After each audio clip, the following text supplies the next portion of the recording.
Success can make you too strong to trust God. And he found this out. Listen to what Abraham Lincoln said. He said, nearly all men can stand adversity, but if you want to test a man's character, give him power.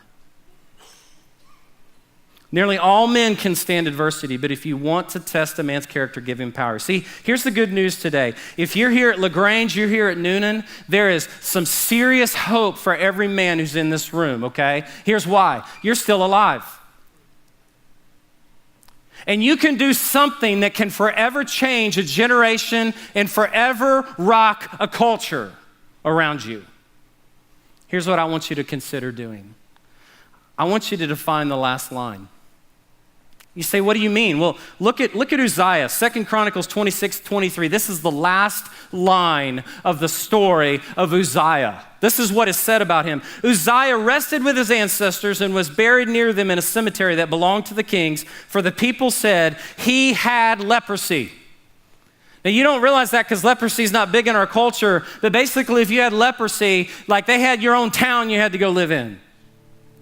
No one touched you.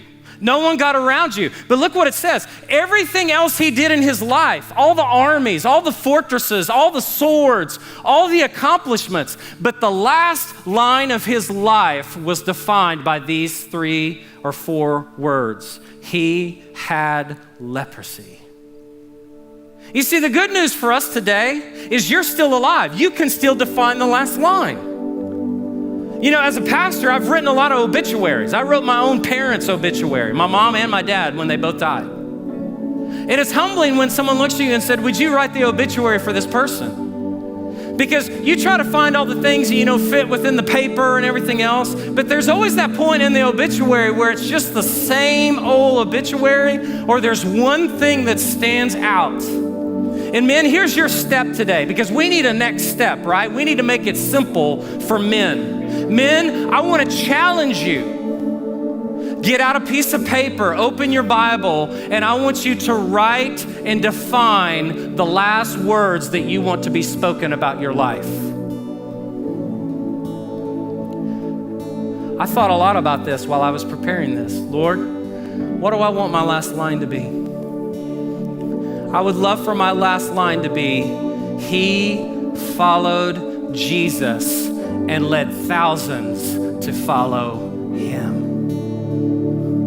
Oh, that's much better than he had a lake house. That's much better than he had a Ferrari. He had a fat 401k. That's a whole lot better than he had a sweet cabin at Destin. Men, I beg you, define the last line and then go live for that. Because if you do, you will change your culture and you will change your generation.